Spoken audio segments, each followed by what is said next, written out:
Hello student, कैसे हैं आप लोग। आज हम आपके लिए 9th क्लास का चैप्टर 4 स्टार्ट करेंगे और चैप्टर 4 का नाम क्या है, लीनियर इक्वेशन टू वेरिएबल। और लीनियर इक्वेशन टू वेरिएबल को हिंदी में बोला जाता है दो चर वाले रैखिक समीकरण। अरे दो चर वाले रैखिक समीकरण या फिर लीनियर इक्वेशन टू वेरिएबल क्या होती है, इस पे कैसे कैसे क्वेश्चन बनते हैं, इस पर डिटेल में क्या करेंगे, डिस्कस करेंगे वन बाय वन। तो स्टार्ट करते हैं chapter 2 linear equation two variable. Clear आपका। तो लीनियर इक्वेशन टू वेरिएबल क्या होता है, तो कोई भी अगर आपके पास पॉलीनोमियल इक्वेशन है और वो इस फॉर्म में है ax plus b y equal to 0 या फिर ax प्लस का b y plus c equal to 0। ठीक है जी। तो हम बोलेंगे क्या है वो लीनियर इक्वेशन टू वेरिएबल के स्टैंडर्ड फॉर्म में। क्लियर आपका। अब ये ए बी सी है वो क्या है आपके real number. A B C क्या है, रियल नंबर है। A B C are real number. Clear आपका। And A does not equal to 0 और b does not equal to 0। Clear आपका। तो अगर आपके पास कोई भी इक्वेशन है और वो इस फॉर्म में है और a और b c कांस्टेंट टर्म है या फिर रियल नंबर है और a b does not equal to 0, तो हम कह सकते हैं कि इक्वेशन क्या है, लीनियर इक्वेशन टू वेरिएबल है। क्लियर है। तो अब स्टार्ट करते हैं 4.1। तो 4.1 का अगर फर्स्ट क्वेश्चन स्टार्ट करें तो क्या लिखा है, the cost of a notebook is twice the cost of a pen. एक नोटबुक की जो कॉस्ट है वो पेन की कॉस्ट से क्या है, ट्वाइस है। And write a linear equation in two variable to represent to this statement. इस स्टेटमेंट से आपको एक लीनियर इक्वेशन टू वेरिएबल की इक्वेशन जनरेट करनी है। क्लियर आपका। तो ध्यान से समझते हैं question number first. Let cost of a notebook rupees x. Clear आपका।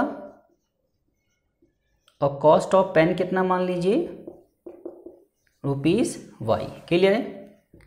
और अकॉर्डिंग टू क्वेश्चन, अब देखिए ये x क्या है, कॉस्ट ऑफ बुक, और y क्या है, कॉस्ट ऑफ पेन। और ये जो बुक की कॉस्ट है ना वो पेन की कॉस्ट से क्या है, ट्वाइस है। इट्स मीन्स अगर पेन की कॉस्ट को 2 से मल्टीप्लाई करेंगे तो दोनों क्या हो जाएंगे, इक्वल हो जाएंगे। क्लियर है। मान लीजिए a और b दो ऑब्जेक्ट हैं। क्लियर है। और जो a है ना वो b से क्या है, डबल है। इट्स मीन्स अगर b को 2 से मल्टीप्लाई करेंगे तभी तो दोनों इक्वल पहुंचेंगे। क्लियर आपका। तो इस तरीके से हमारी क्या बन गई है, इक्वेशन बन गई। अब इसको स्टैंडर्ड फॉर्म में ले आते हैं। x प्लस का 2 यहाँ किसका हो जाएगा, माइनस का 2y और इक्वल टू 0। तो ये क्या बन गई आपकी लीनियर इक्वेशन टू वेरिएबल की फॉर्म बन गई। क्लियर आपका। तो फर्स्ट क्वेश्चन आपका क्या हो गया, कंप्लीट हो गया। अब बात करते हैं क्वेश्चन नंबर 2 पे।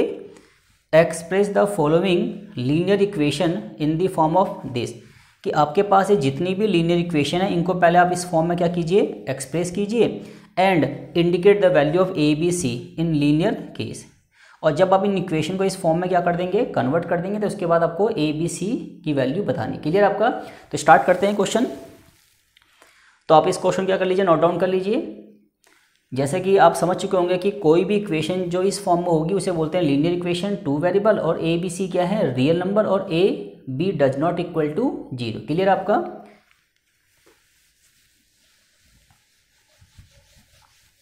अब बात करते हैं क्वेश्चन नंबर 2 की।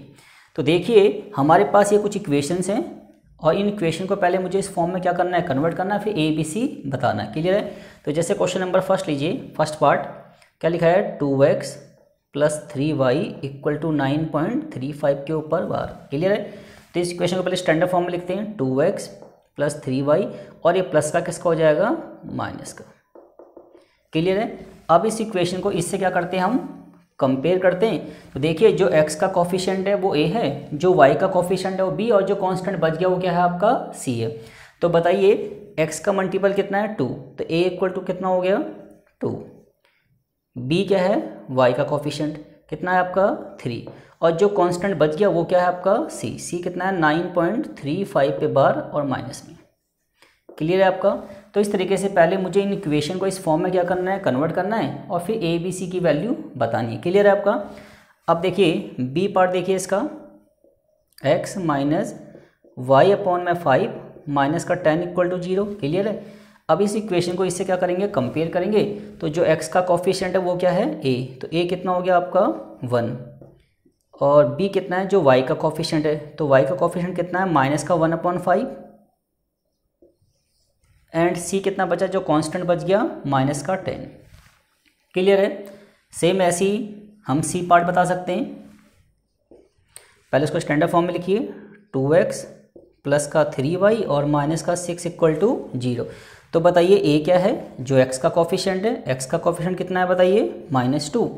और b क्या है, जो y का कॉफिशिएंट है वो क्या है आपका 3, और जो कांस्टेंट बच गया वो क्या है आपका c। क्लियर आपका। तो आपने स्टार्टिंग के 3 पार्ट कंप्लीट कर लिए, a b c, इनको नोट डाउन कर लीजिए। अब बाकी करते हैं, फर्दर पार्ट पे बात करते हैं। अब देखिए जैसे इसका डी पार्ट है, x इक्वल टू क्या है आपका 3y। तो पहले हमें ना इस इक्वेशन को इस फॉर्म में क्या करना है, कन्वर्ट करना है। तो इक्वल टू में क्या होना चाहिए 0, क्योंकि ये भी लीनियर इक्वेशन 2 वेरिएबल, तो इक्वल टू में क्या चाहिए 0। तो इसको पहले उधर लेके जाएंगे, x minus 3y equal to 0। Clear आपका। अब देखिए x का कॉफिशिएंट कितना है 1, और y का कॉफिशिएंट कितना है -3, क्योंकि जो a होता है ना वो x का कॉफिशिएंट होता है, जो b होता है वो किसका कॉफिशिएंट होता है y का, और जो कांस्टेंट बच जाता है वो क्या होता है आपका c होता है। क्लियर आपका। तो देखिए तो c तो यहाँ पे है ही नहीं constant term, it's mean c क्या होगा आपका 0। क्लियर आपका। सेम ऐसे ही अब बताइए e पार्ट इसका। तो देखिए अब यहाँ पे देखिए हमारा इक्वल टू हम 0 मान लेते हैं, ठीक है जी। तो x का कॉफिशिएंट कितना है बताइए, इक्वेशन हमारे पास ये है। अगर इक्वेशन मान लीजिए मैं इसको ऐसे कर लेता हूँ, 2x equal to 5y। Clear आपका। तो 2x माइनस का 5y इक्वल टू 0। तो बताइए a कितना है आपका 2, b कितना है आपका बताइए माइनस का 5, और c कांस्टेंट अगर है तो ठीक है, अगर नहीं है तो क्या मानेंगे इसको 0। तो c कितना है आपका बताइए 0। सेम ऐसे ही अब लीजिए इसका f पार्ट ले लीजिए। क्या इक्वेशन आपके पास 3x प्लस 2 इक्वल टू 0। तो देखिए x का कॉफिशिएंट क्या होता है a, तो a कितना है आपका 3। अब देखिए जो b होता है वो y का कॉफिशिएंट होता है, बट यहाँ पे y वेरिएबल तो है ही नहीं, और जिस इक्वेशन में y वेरिएबल नहीं होगा वहाँ पे b की वैल्यू क्या होगी 0। क्योंकि हम इस इक्वेशन को कुछ ऐसा लिख सकते हैं, देखिए ज़रा 3x प्लस का 0y प्लस का 2 इक्वल टू 0। क्लियर आपका।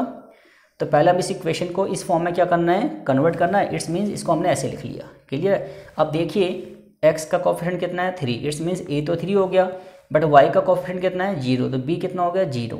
फिर बाकी बचा क्या आपका c, तो कांस्टेंट नंबर क्या है आपका 2, इट्स मीन्स c कितना हो गया आपका 2। क्लियर आपका। तो इस तरीके से हम क्वेश्चन को क्या कर सकते हैं, पहले रिप्रेजेंट कर सकते हैं। क्लियर आपका। अब जैसे इसका g पार्ट लीजिए, g पार्ट में देखिए क्या है आपका y माइनस 2 इक्वल टू 0। इसको हम पहले स्टैंडर्ड फॉर्म में कन्वर्ट कर लेते हैं इस फॉर्म में। तो लिखते हैं 0x plus y minus 2 equal to 0। ठीक है जी। अब बताइए a कितना है 0, और b क्या होता है जो y का मल्टीपल है मतलब 1 है, और c कांस्टेंट है जो कि माइनस का 2 है। क्लियर आपका। तो आपने इस तरीके से इजीली पहचान लिया कि a b c क्या होते हैं। क्लियर आपका। तो आपका 4.1 क्या हो गया, कंप्लीट हो गया। क्लियर आपका।